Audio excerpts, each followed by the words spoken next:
Shalom dan salam sahabat kepada semua Anda yang sedang menonton rancangan ini pada masa ini. Nama saya Ardi dan saya adalah host Anda. Di sebelah kanan saya adalah Dan saya Alfred Josia. dan di sebelah kiri saya adalah Saya Kay dari Gereja Goshen. dan pada sahabat ini kami bertiga akan membawa Anda di dalam perbincangan Cornerstone bersama-sama dengan Hope Media sahabat. Tapi sebelum itu saya menjemput kita semua untuk memulakan kebaktian kita dengan berdoa. Mari kita semua berdoa. Ya Bapa kami yang bertata di kerajaan surga, terima kasih Tuhan atas bimbingan Tuhan sepanjang hari ini sehingga pada sabat ini kami dapat bersama-sama dengan Tuhan untuk berbincang dan juga untuk mengenali firman Tuhan daripada hamba-hambamu yang ada di sini pada petang ini. Kami mohon agar suci Tuhan bekerja dalam diri kami dan biarlah setiap perkataan yang akan dibincangkan nanti akan dibincangkan menurut bimbingan Roh Kudus, dan juga kami mohon agar rancangan ini akan diberkati oleh Tuhan agar semua godaan-godaan gangguan setan akan dijauhkan daripada kami. Ampuni segala dosa kami Tuhan, dan ampuni mereka yang melakukan dosa terhadap kami, karena semua ini Tuhan kami berikan dalam nama Yesus yang jadi juru selamat kami. Amin. Amin. Oke, kepada Anda yang ada di rumah sekarang, saya ingin mengucapkan sekali lagi selamat sabat. Kita bersama-sama dengan dua orang atau kita punya dua sahabat yang sangat pro, saya ingin katakan, ya sangat bijak pada petang ini untuk membincangkan topik utama kita yang bertajuk Ada Tertulis. Jikalau Anda mempunyai Alkitab Anda di rumah, ambil Alkitab itu, jangan biarkan dia berabuk di meja kamu, dan kita buka di dalam Lukas 4 ayat 1 dan 2. Ini adalah ayat kunci kita pada sabat ini. Oke, Lukas 4 ayat 1 dan 2. Mari saya baca. Yesus yang penuh dengan Roh Kudus kembali dari sungai Yordan, lalu dibawa oleh Roh Kudus ke padang gurun. Di situ ia tinggal 40 hari lamanya dan dicobai iblis. Selama di situ ia tidak makan apa-apa, dan sesudah waktu itu ia lapar. Nah, itu adalah ayat kunci yang kita ada pada sabat ini, dan mungkin ada di antara kita yang bertanya-tanya apakah sebenarnya yang kita ingin bincangkan pada sabat ini ya. Tapi sebelum itu kita baca flashlight ataupun lampu suluh untuk membuka minda kita daripada kerinduan segala zaman, muka surat 117. Ini adalah amanat ataupun perkataan-perkataan daripada Nyonya White yang berbunyi, banyak orang mengatakan bahwa mustahil Kristus dikalahkan oleh pencobaan. Kalau begitu, ia tidak dapat ditempatkan pada kedudukan Adam. Mustahil ia dapat memperoleh kemenangan yang tidak dapat diperoleh Adam. Sekiranya dalam suatu hal pergumulan kita lebih berat daripada yang ditanggung oleh Kristus, maka ia tidak akan sanggup menolong kita. Tapi juru selamat kita itu mengenakan kemanusiaan. Dengan segala kemungkinannya, ia mengenakan sifat-sifat manusia dengan kemungkinan menyerah kepada pencobaan. Tidak suatu pun yang kita tanggung yang tidak pernah ditanggungnya. Nah, saudara-saudari, kita bertanya-tanya di apa tuh ayat kunci kita pada sabat ini adalah mengenai Yesus dan pencobaan dia di padang gurun. Nah, sebelum kita teruskan kita punya perbincangan ini dengan bertanya beberapa soalan mungkin sebelum kita pergi kepada inti cerita. Bercakap mengenai pencobaan, pencobaan-pencobaan dalam hidup, mungkin kita boleh tanya saudari Coba kongsikan kepada kita yang ada di rumah sekarang, apa jenis-jenis pencobaan yang sudah pernah Anda lalui, dan bagaimana cara untuk mau mengatasi itu? Mungkin satu atau dua pencobaan. Satu saja ya. Oke. Pencobaan yang saya sudah lalui ialah salah satunya ialah membuang masa dengan aktiviti-aktiviti yang tidak penting, tidak mungkin tidak berguna lagi internet, sehingga masa yang sudah dihaskan untuk set aside untuk saya mungkin devotional, Bible study begitu, sehingga masa itu termakan begitu. Itu salah satu pencobaan yang saya sudah hadapi, dan cara saya atasi yang itu sepakatnya saya up and down. So sometimes saya boleh bersandar kepada Tuhan, tetapi kadang-kadang saya tidak meletakkan kekuatan kepada Tuhan gitu. Jadi selalu banyak kali, bukan selalu ya, banyak kali jatuh juga dan selalu terbuang masa lah begitu. Tapi dalam pengalaman saya, bila untuk untuk menghindari kita tidak membuang masa, bagi saya lah, ialah totally mengelak daripada mengambil masa ataupun totally mengelak spend time dengan social media, gitu, YouTube, semua tuh totally mengelak dan totally fokus dengan yang actually yang sudah kena set aside, yaitu mengambil masa dengan Tuhan. Yang itu yang satu lah. Yang kedua, mungkin dalam segi menunda-nunda, berkaitan dengan masa juga. Sama. Berkaitan dengan pengurusan masa juga. Jadi saya nih seorang yang sentiasa menunda-nunda. Jadi itu mendatangkan kesan yang buruk lah. Dan yang ini saya rasa dia punya penyelesaian ialah sepenuhnya bergantung kepada Tuhan,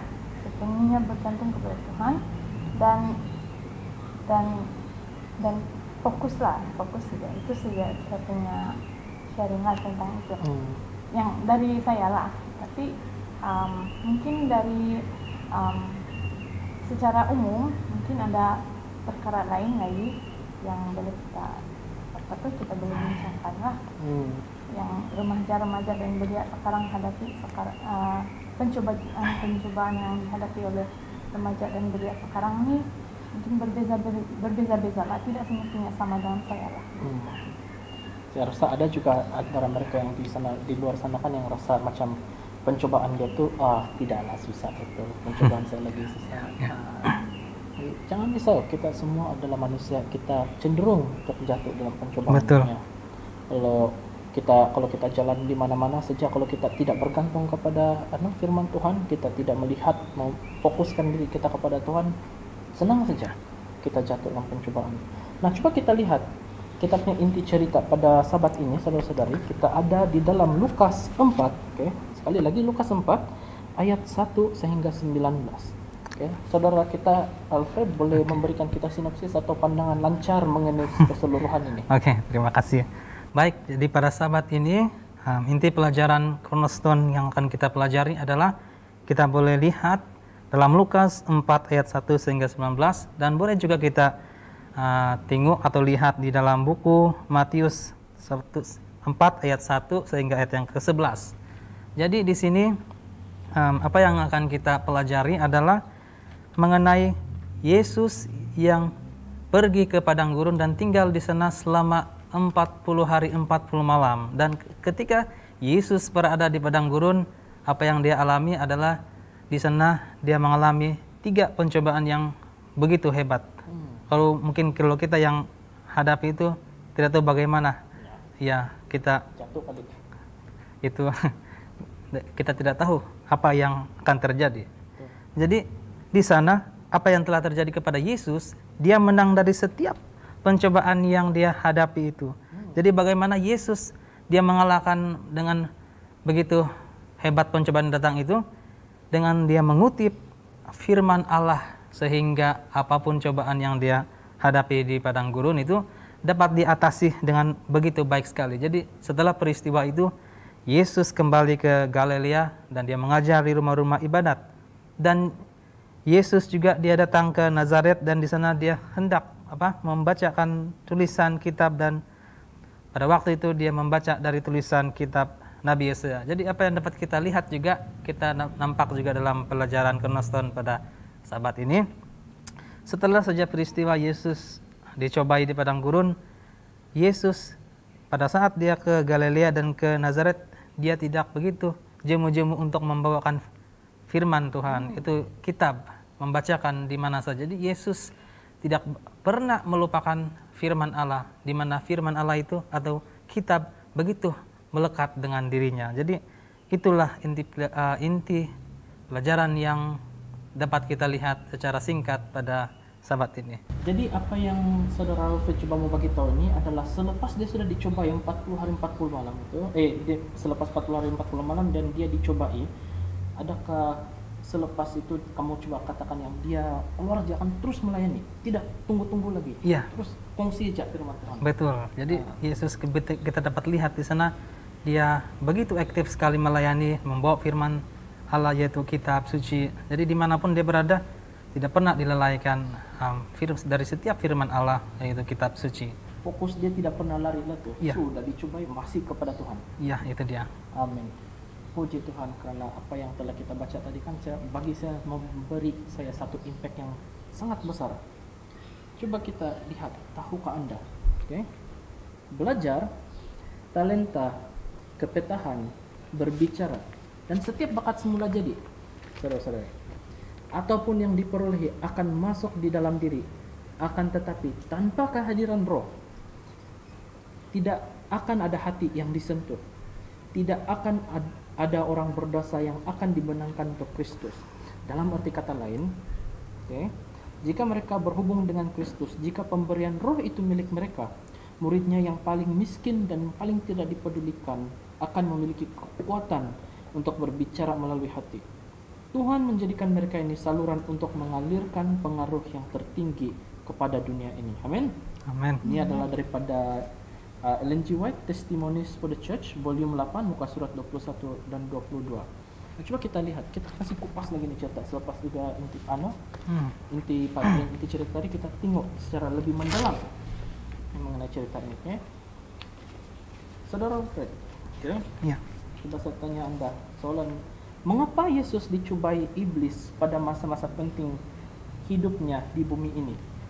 Dia punya timing ngam betul ya? Dia punya timing ngam betul selepas dia kena baptis dan ngam-ngam sebelum dia melayani.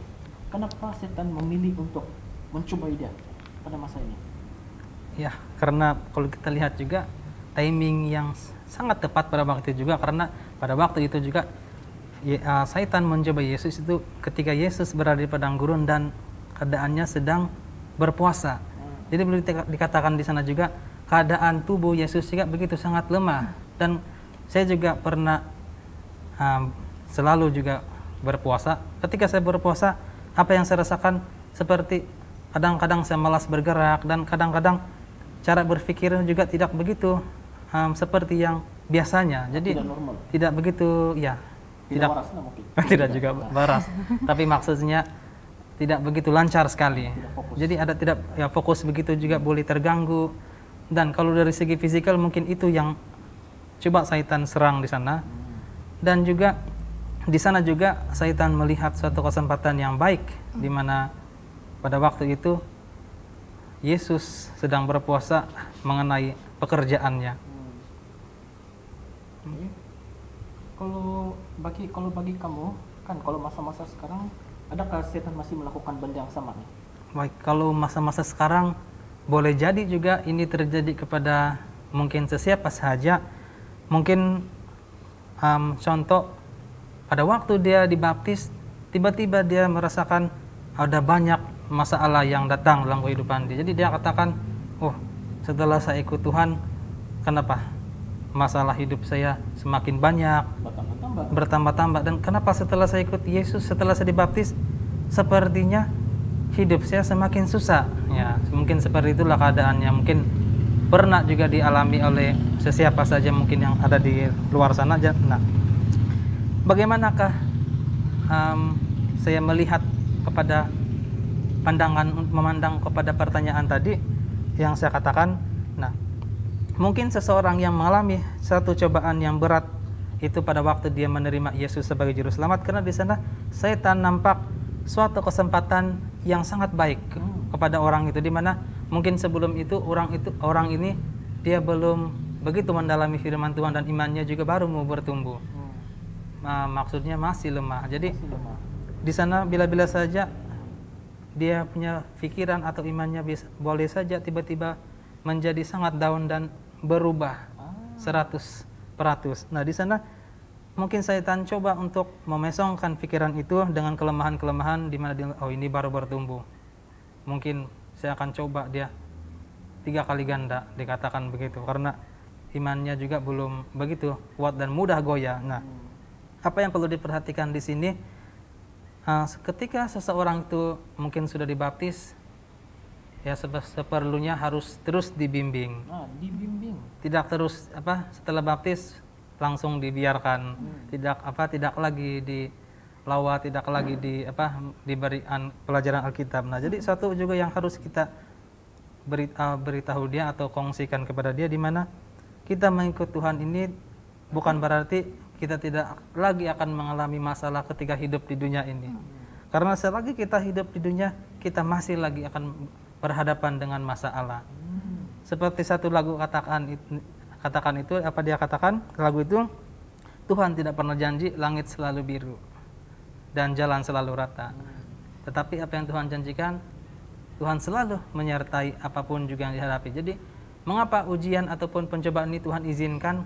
Karena iman ini, kalau dia mau bertumbuh, harus bertumbuh dengan apa ujian yang kita alami. Dimana ketika dia mengalami itu, dia akan tahu bahwa, oh seperti ini. Jadi, pada masa akan datang, dia akan semakin kuat, di mana iman dia sudah semakin bertumbuh. Fokus dia kepada Tuhan makin kuat. Jadi di sini kita perlu memberikan bimbingan kepada dia, tidak meninggalkan orang ini, dan kita perlu memotivasi, memberi semangat, dan katakan semua janji-janji Tuhan terdapat dalam Alkitab, bahwa Tuhan tidak pernah meninggalkan kita, dan seperti janji Tuhan, tidak ada juga pencobaan yang melebihi kekuatan kita diizinkan terjadi dalam kehidupan kita. Coba saudari Kate, coba bagi tahu, pernahkah secara pribadi kamu dapat pencobaan lepas kena baptis saja terus ada pencobaan datang? Personally tidak juga. Saya rasa seperti yang saudara Alfred sudah sebutkan, Tuhan tidak membenarkan pencobaan yang lebih daripada yang kita dapat tangani kan. Jadi saya rasa mungkin saya masih lemah, jadi sebelum lagi sempat untuk menghadapi pencobaan sebegitu. Tapi saya berharap jika sekiranya saya menghadapi pencobaan yang sebegitu berat, saya berharap yang Tuhan yang menjadi kekuatan saya, pegangan saya sepanjang masalah. Amin, saudara-saudara. Oke. Tadi kita teruskan. Oke, dalam Kejadian 3 ayat 6. Kita lihat dalam Kejadian 3 ayat 6. Apakah 3 kesempatan yang iblis gunakan untuk mencoba Hawa di Taman Eden? Baik, terima kasih untuk pertanyaan yang baik untuk kita dapat aplikasikan dan dapat kita pelajari. Jadi kalau kita rujuk dalam Kejadian 3 ayat 6, kita boleh lihat Alkitab kita masing-masing, kita boleh tengok. Di sana apa 3 kesempatan yang dapat saya beri pandangan adalah, kalau kita lihat di ayat ini dikatakan perempuan itu melihat, dia katakan di sini Kejadian 3 ayat 6. Nah, kalau kita dapat lihat di sini, apa yang dapat kita ambil?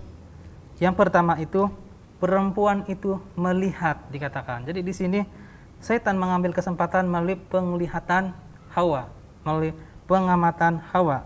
Nah, jadi mata ini suatu yang boleh dikatakan banyak dampak dalam kehidupan kita. Seperti satu pepatah mengatakan, dari mata turun ya. Itulah yang sering orang katakan, ya, dari mata turun ke hati. Jadi mata ini sangat besar pengaruh untuk seseorang itu melakukan apa yang baik ataupun apa yang tidak baik.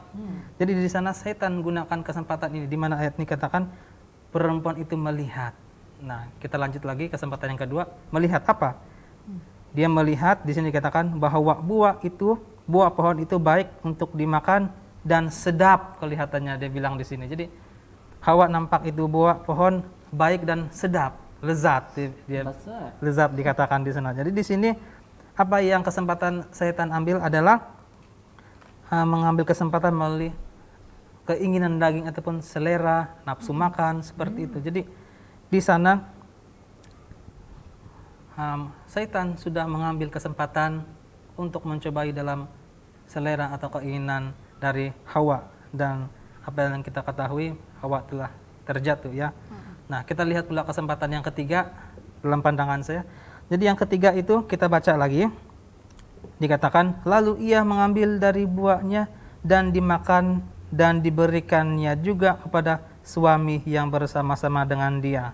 Nah, di sini Satan ambil satu lagi kesempatan, bukan setakat Hawa, tapi setelah Hawa telah jatuh ke dalam dosa, Satan menggunakan Hawa untuk menghasut Adam, orang lain. Jadi itu kesempatan sehingga kedua mereka telah jatuh di dalam dosa, bukan hanya Hawa tetapi Adam. Jadi di sini kita dapat lihat Satan itu boleh menggunakan orang-orang lain, khususnya kalau kita aplikasikan zaman sekarang, untuk menjatuhkan kita. Boleh saja itu kalau kita aplikasikan zaman sekarang mungkin ada ajakan-ajakan dari teman-teman kita yang tidak baik. Nah, mungkin seperti itulah kalau kita aplikasikan untuk zaman sekarang. Nah, kalau kita berbalik kepada Hawa tadi, mengapa dia terjatuh atau terlepas pandang kepada ketiga yang telah Satan ambil kesempatan ini, di mana dia kurang untuk mengaplikasikan apa yang sudah diajarkan secara langsung oleh Tuhan kepada mereka, yaitu Adam dan Hawa. Jadi di sana Hawa tidak memegang apa yang sudah dikatakan oleh Tuhan untuk tidak memakan buah itu, karena sebenarnya sudah diajar secara langsung, sudah diberi pengetahuan. Depan lagi sudah diberitahu jangan, tetapi langsung masih bisa jatuh dalam pencobaan dan jatuh dalam dosa. Coba kita lihat, kepada kamu, saya yakin kamu ada Alkitab dalam telepon kamu atau mungkin Alkitab tangan kamu buka dalam 1 Yohanes. 1 Yohanes jauh juga tuh. Dalam 1 Yohanes kita akan sama-sama membuka. 1 Yohanes 2 ayat 16. 2 ayat 16. Dia berbunyi, sebab semua yang ada di dalam dunia, yaitu keinginan daging dan keinginan mata serta keangkuhan hidup, bukanlah berasal dari Bapa, melainkan dari dunia. Dalam cara apakah pencobaan-cobaan yang kita hadapi pada masa ini ya? Cobaan-cobaan contohnya macam ada kawan mau bawa merokok, kawan-kawan ada mau bawa minum, atau apa jenis pencobaan lain. Mungkin bukan daripada kawan, mungkin pengaruh daripada sosial media. Jadi kita lihat apa-apa yang dikeliling kita. Dalam sudut apakah pencobaan yang kita alami pada hari ini sama seperti yang dihadapi oleh Yesus? Coba saudari, bagi sedikit penerangan atau pendapat. Macam mana kita boleh lihat ada persamaan di antara kita dengan Yesus pada masa dulu? Pada pendapat saya, pencobaan yang kita mungkin hadapi sekarang seperti Yesus, Yesus sewaktu itu dia sedang bersedia untuk pelayanan dia kan. Jadi mungkin kita yang remaja dan belia ini mungkin mempunyai keinginan untuk melayani, tetapi ada bisikan-bisikan yang membuatkan kita berasa tidak layak untuk melayani, sehingga itu keinginan untuk melayani itu pun dijatuhkan, dan sehingga remaja atau belia itu dia tidak lagi mengambil kesempatan untuk melayani disebabkan dia mendengarkan mungkin bisikan ataupun pencobaan atau lebih kurang begitu, dan tidak melakukan pelayanan yang seharusnya mungkin boleh lebih memuliakan Tuhan begitu. Itu salah satu persamaan yang saya boleh lihat. Dan yang seterusnya ialah pencobaan dari segi kesombongan nggak tuh? Yaitu mungkin kalau yang tadi itu saya sebut dia mungkin rasa rendah diri ataupun tidak layak kan. Ada yang seterusnya nih kesombongan diri, mungkin dia dicoba begitu. Dia merasa diri dia itu terlalu tinggi ataupun diri dia itu sangat hebat, sangat megah, sangat hebat, sehingga tidak perlu melakukan tidak perlu tidak perlu berbuat baik begitu kah, ataupun dia merasakan diri dia itu sangat bagus sehingga dia mungkin dia tidak meminta ampun lagi begitu daripada dosa dia, sehingga dia menutup hati kepada bisikan Roh Kudus, sebab dia rasa tinggi diri dan dia rasa diri dia itu sangat bagus dan dia rasa mungkin dia tidak pernah berbuat salah. Nah, itu salah satu lagi. Tapi di sini Yesus dia tidak jatuh bila setan menggoda ataupun mencoba Yesus untuk meninggikan diri dia dan untuk mau klaim yang dia itu anak Tuhan kan. Dia tidak mengikut apa yang setan coba apa yang setan coba tempt dia untuk membuat. Dan ya, itu dua lah yang saya boleh nampak, yang saya boleh share sekarang lah. Terima kasih. Itu ada punya poin yang sangat penting itu. Kadang-kadang kita sekarang kan macam bila sudah bertugas di gereja atau janganlah bilang bertugas di gereja, guru sekolah sahabat pun kadang-kadang merasa macam yang ada power sedikit. Ada juga di antara kita yang orang bilang mabuk dalam puasa atau kedudukan dalam gereja, sampai kita lupa yang sebenarnya yang mengawal gereja ini bukan kita tapi Tuhan. Betul. Jadi saudara, coba kita tengok bagaimana selepas sudah kita dengar tadi, bagaimana kita boleh mengikuti contoh daripada Yesus. Apa contoh-contoh yang kita boleh ikut daripada Yesus ini sebenarnya? Oke, terima kasih pertanyaannya. Jadi pertanyaan yang sangat baik untuk kita pelajari, di mana khususnya untuk masa-masa sekarang, sehingga kita dapat mencontohi seperti Yesus, bagaimana ia mengalahkan setiap pencobaan yang datang kepadanya, khususnya 3 pencobaan yang dia hadapi di padang gurun yang begitu hebat ya. Nah, di sini apa yang dapat saya berikan contoh ialah yang pertama, di mana Yesus sudah mengalahkan keinginan daging ataupun selera itu. Nah, itu yang seringkali kalau masa sekarang ini terjadi kepada kita. Jadi ini poin yang pertama ya. Keinginan daging atau selera. Nah, ini terjadi kepada kita di mana kita seringkali tidak melakukan pertarakan, di mana sesuatu hal yang tidak begitu baik untuk kesehatan kita lakukan itu. Dan ada juga yang belum begitu mendalami ataupun sudah mempelajari firman itu, khususnya tentang makanan yang boleh dimakan ataupun tidak boleh dimakan, tetapi masih juga ada masa. Ya, ada masa dia digoda ataupun secara tidak sengaja memakan begitu secara tidak sengaja ataupun secara sengaja. Nah, jadi seperti itu juga boleh terjadi kejatuhan untuk pada masa sekarang. Nah, apa pelajaran yang kita dapat ambil di sini? Bagaimana Yesus mengalahkan yang poin yang pertama ini, mengalahkan keinginan daging ini ataupun selera. Karena pada saat itu dia sedang berpuasa, jadi dia digoda oleh setan. Pada waktu itu Yesus mengutip ayat di mana dia katakan, manusia bukan hidup dari roti sahaja. Nah, di sini kita dapat pelajari bahwa selera itu bukanlah yang paling penting.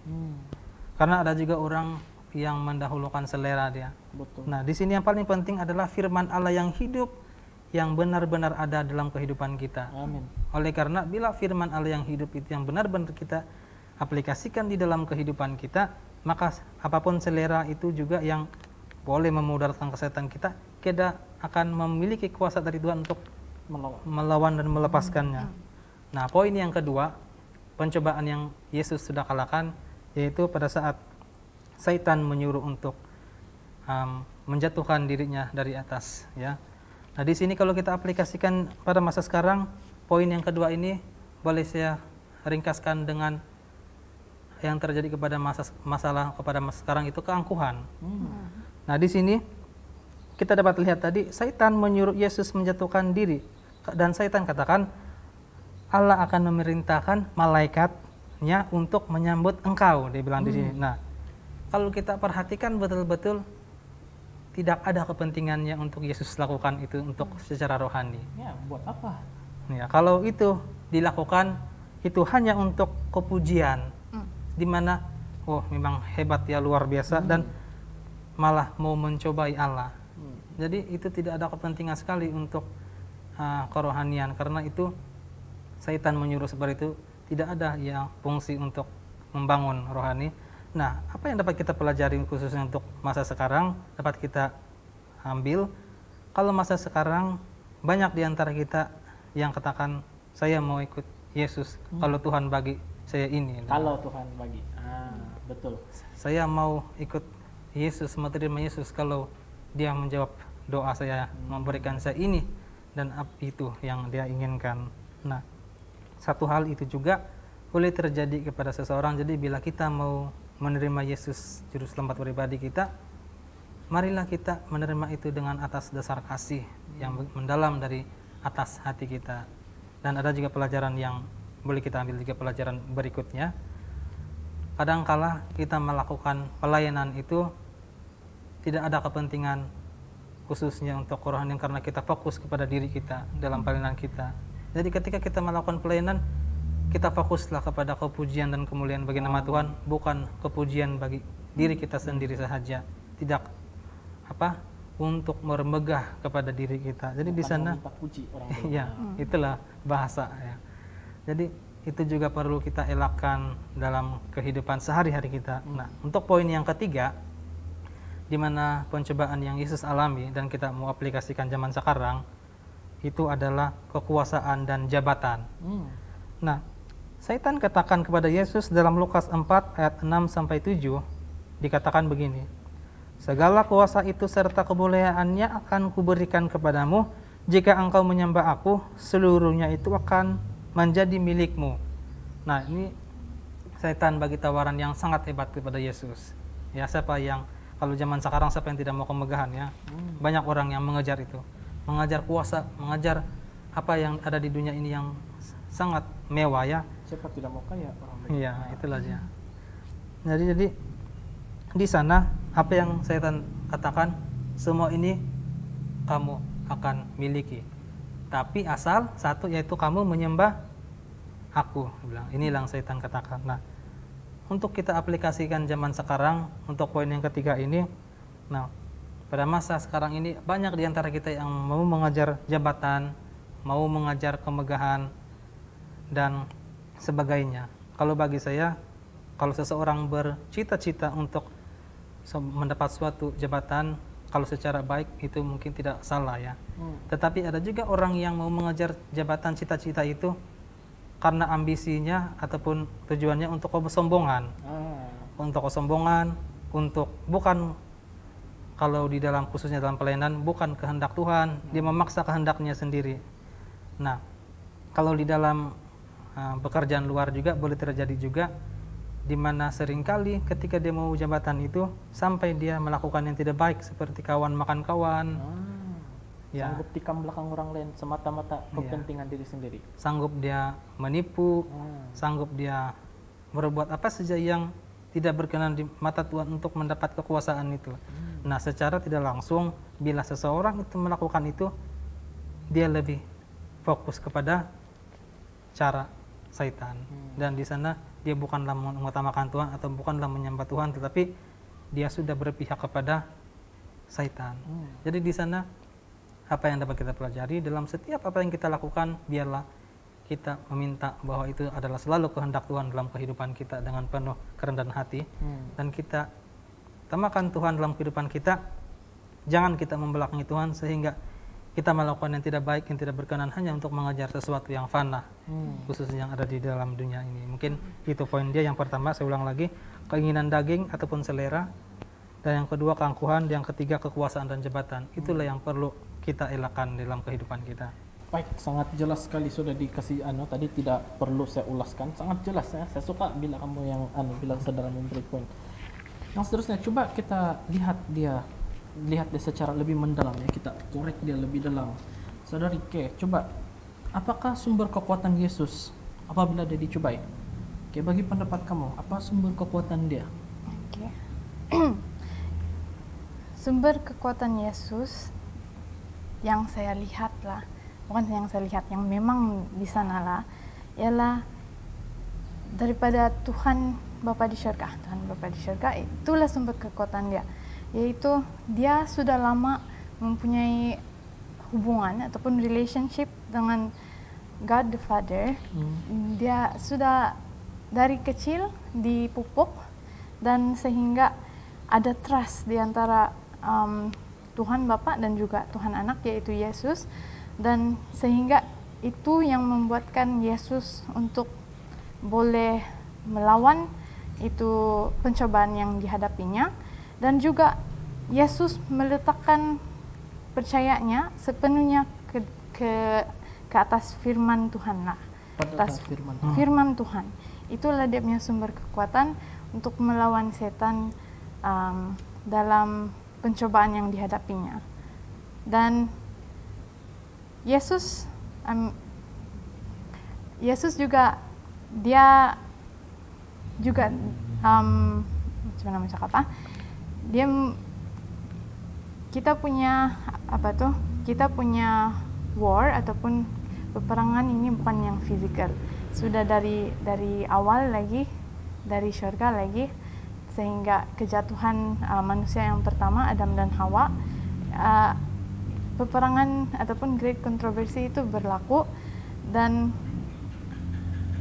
itu sentiasa berlaku, even sekarang, even now it's happening, and the whole universe is watching us. And so the point is that Jesus depended wholly on the word to overcome temptation. Yesus sepenuhnya bergantung pada firman Tuhan untuk mengatasi pencobaan. Dan kita boleh mengambil contoh di sana untuk sepenuhnya mempelajari firman Tuhan, agar kita pun boleh melawan balik dan mengatasi apabila kita menghadapi pencobaan yang sebegitu teruk lah. Sebegitu teruk. Ya. Macam yang kena cakap tadi, kita cakap bilang bila kita overcome sesuatu, sudah begitu, kita sudah melepasi sesuatu dan kita bertumbuh lebih kuat. Kita bertumbuh lebih kuat dari sebelum itu. Dan apabila Tuhan beserta dengan kita di dalam setiap langkah, kita tahu yang kita tidak akan kalah. Kita tahu yang kita boleh percaya kepada Dia yang membimbing kita di setiap langkah hidup kita.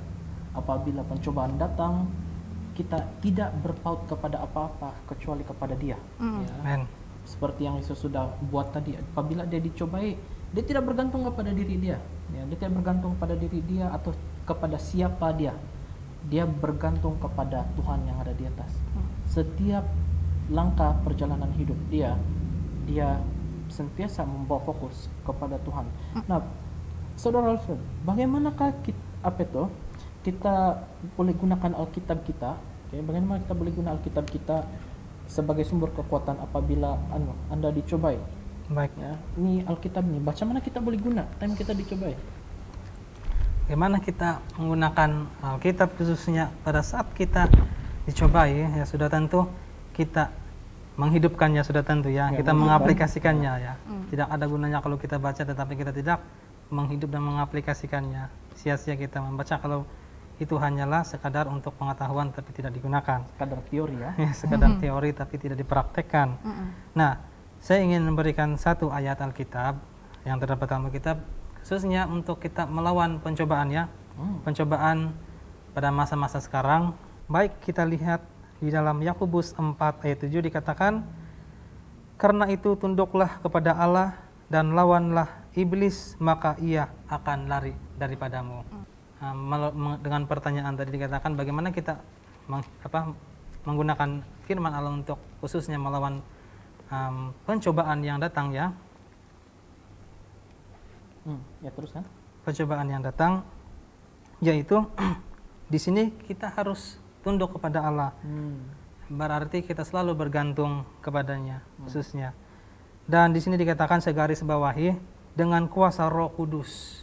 Nah, seringkali kita membaca firman Tuhan atau Alkitab ini tidak sesuai atau tidak dibawa dengan Roh Al Kudus. Tidak dibimbing, tidak dibawa pengaruh oleh Roh Kudus. Jadi di sini Roh Al Kudus ini sangat penting sekali untuk kita memahami Alkitab, apalagi untuk kita aplikasikannya. Jadi di sini dikatakan dengan kuasa Roh Kudus Tuhan akan mampu kita untuk menawannya. Jadi dengan Roh Kudus kita boleh menggunakan Alkitab ini untuk lebih mengerti, mengaplikasikan bagaimana kita melawan akan setiap pencobaan yang datang. Jadi sini kita dapat lihat adalah sebagai suatu janji yang Tuhan berikan kepada kita, di mana janjinya itu adalah menyediakan Roh Kudus, itu Parakletos. Jadi dia sentiasa berbalik kepada sama ada kita menggunakan firman ini atau tidak ya. Ya. Ya saudari ke. Baik. Kalau kamu macam mana? Macam mana kita boleh gunakan Alkitab ini sebagai sumber kekuatan? Adakah hanya dibaca tiap hari? Adakah apa saja setakat dengar khotbah hari-hari? Untuk kita jadikan Alkitab ini sebagai sumber kekuatan kan, kita kena ingat yang kita sedang berperang dengan kuasa-kuasa yang kita tidak boleh lihat. And so kita kena baca tapi kita juga kena pelajari ayat-ayat, bukan saja ayat ya, tapi konteks dan berdasarkan chapters ataupun pasal-pasal dalam Alkitab, dan kita kena praktikkan dalam hidup kita juga yang kita baca. Kita kena pastikan yang kita punya fahaman tentang Alkitab ini juga selaras ataupun paralel dengan sejajar dengan kehendak Tuhan. Jadi kita kena sentiasa berdoa seperti yang sudah dikatakan oleh saudara Alfred tadi. Kita kena minta Roh Kudus bersama kita apabila kita mempelajari Alkitab kita kan. Betul. Jadi pelajari dan praktikkan pelajari, praktikkan dan ingat. Baca, pelajari, praktikkan dan ingat. Saudara Alfred, ada tambahan lagi macam mana? Apa janji-janji Alkitab yang secara spesifik yang kita boleh tahu yang Tuhan ada bersama-sama dengan kita apabila kita dicobai? Baik. Satu ayat yang menjadi juga kegemaran bagi saya, yang dapat kita juga gunakan untuk sehari-hari kita boleh lihat dalam Yesaya 41 ayat yang ke-10, di mana dikatakan, janganlah takut sebab aku menyertai engkau. Janganlah bimbang sebab aku ini Allahmu, akan meneguhkan bahkan akan menolong engkau. Aku akan memegang engkau dengan tangan kananku yang membawa kemenangan. Amin. Jadi di sini jangan kita bimbang untuk melawan setiap pencobaan, karena di sini katakan Tuhan akan sertai kita, menolong kita dan memberi kita kemenangan. Sudah tentu. Ya saudara-saudari, kita sudah mendengar pendapat-pendapat yang telah dibincangkan tadi, dan saya rasa mereka memberi bukan setakat jawaban kepada persoalan, saya malah lebih lagi. Malah melebihi skop yang kita ingin mempelajari pada hari ini. Bukan karena apa? Karena kita semua mau memberi Anda yang sedang menonton ini lebih daripada berkat yang diberi. Nah, seperti yang sudah dikatakan, berkat itu bukan datang ngam-ngam. Berkat itu datang berlimpah-limpah.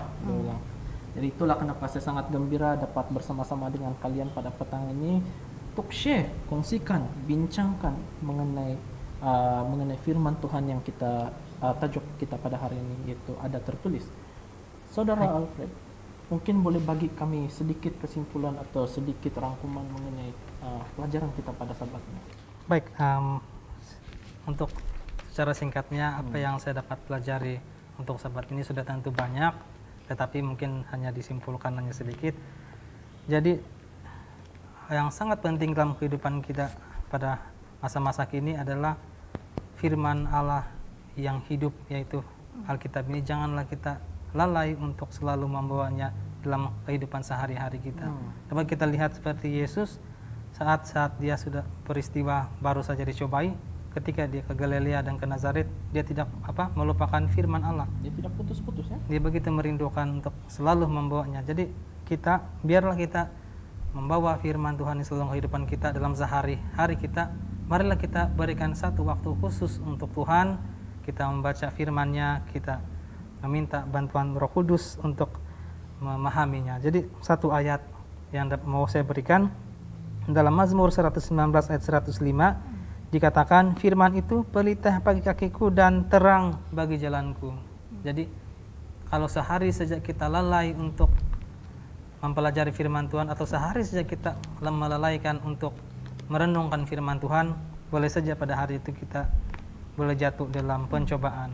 Karena firman ini adalah pelita dan terang bagi setiap jalan kita dan setiap langkah kita. Mungkin itu sedikit kesimpulan yang dapat saya berikan.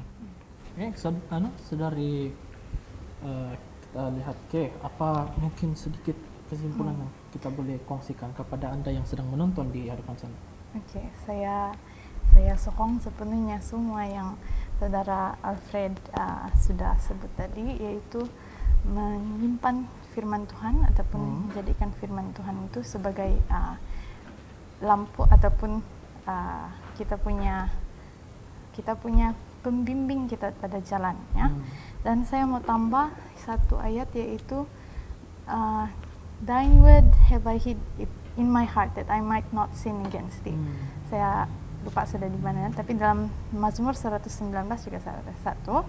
Dan kita kena satu lagi yang kita kena lakukan ialah seperti Yesus, yaitu menyimpan perkataan ataupun firman Tuhan itu dalam hati kita agar kita tidak jatuh ke dalam dosa, kita boleh melawan pencobaan. Amin. Amin. Iya, kita sudah dengar kesimpulan-kesimpulan yang sudah dibincangkan tadi, dan saya sangat menyokong, saya sangat suka mendengar perkongsian dan juga perbincangan. Saya juga ingin memberi sedikit perkongsian mengenai apa kita punya topik pada hari ini. Kita semua hidup dalam dunia yang penuh dengan dosa, dan kita sentiasa bertemu dengan pencobaan-pencobaan, ya.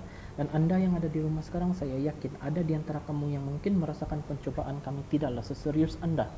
Ya, mungkin ada di luar sana yang sedang bergumul dalam pencobaan, mungkin dalam apa yang kita cakap, ketagihan, atau mungkin dalam masalah mental, masalah emosi, masalah psikologi.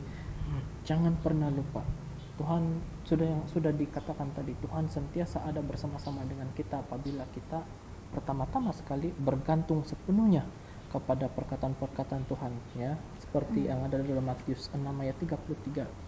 Dia katakan, tetapi carilah dahulu kerajaan Allah dan kebenarannya, yaitu firman Tuhan, kebenaran yang ada di dalam firman atau buku ini, maka semuanya itu akan ditambahkan kepadamu. Dia bukan hanya boleh diaplikasikan dari segi firman Tuhan, tapi juga boleh diaplikasikan apabila kita bertemu dengan pencobaan-pencobaan duniawi, ya, yang dipersembahkan oleh setan. Kalau kita rasa diri kita dicobai, yang pertama kita cari itu adalah kebenaran, ya. Carilah dulu kebenaran yang ada di dalam Alkitab ini, dan kita menilai, pilih apa tindakan yang kita harus lakukan seterusnya. Adakah kita ingin mengikuti apa yang Tuhan sudah sediakan, seperti yang sudah ditulis, ataupun kita ingin bersandar kepada pengetahuan kita sendiri. Jadi saudara-saudari yang ada di rumah sekarang, saya rasa Anda sudah mendengar cukup daripada kami. Kalau tidak cukup, Anda boleh memberikan komen-komen Anda di ruangan komen di bawah sana. Dan jika ada persoalan atau bagaimana perasaan Anda ingin mengucapkan amin ataupun mengucapkan terima kasih, boleh juga memberikan komen di bawah sana. Jadi kalau Anda juga merasa sangat diberkati dan ingin kongsikan kepada teman-teman Anda yang ada di luar sana mengenai apa yang sudah dibincangkan pada petang ini, kongsilah, ya, beri kongsi-kongsi firman Tuhan kepada orang lain, bagi-bagi berkat, dia bilang. Jadi sebagai penutup, kita mungkin boleh menjemput kita punya saudara Alfred untuk melayangkan doa penutup. Baik, mari kita bersatu di dalam doa. Bapa di sorga, pada kesempatan kali ini kami begitu gembira dan kami begitu sukacita dapat mempelajari firman-Mu yang sangat indah, khususnya pada pelajaran Kenostoan Sabat ini, ya Bapa. Begitu banyak pelajaran yang kami dapat ambil, di mana kehidupan kami masa-masa sekarang yang penuh dengan pencobaan, begitu banyak godaan yang berasal dari kuasa kegelapan. Kami percaya kami mampu mengalahkan semua itu dengan pertolongan daripada surga. Khususnya ketika kami terus bersandar kepada-Mu, ya Bapa, di mana kami mengaplikasikan akan setiap firman yang sudah kami pelajari dari kitab suci, di mana kami terus bergantung hubungan kami kepada Yesus, Juru Selamat kami. Ya Tuhan, biarlah Engkau akan terus melindungi kami dari setiap langkah kami, Bapa. Biarlah Yesus bersama dengan kami, sehingga kami dapat mengalahkan apa sahaja godaan-godaan yang berasal dari kuasa kegelapan. Kami letakkan seluruh kehidupan kami di tangan-Mu, ya Bapa. Biarlah Engkau selalu memelihara kami dan memimpin kami dan memberkati kami, ya Bapa. Terima kasih, ya Bapa. Ampuni segala dosa kami. Kami satukan doa kami hanya melalui Yesus, Tuhan dan Juru Selamat kami. Amin.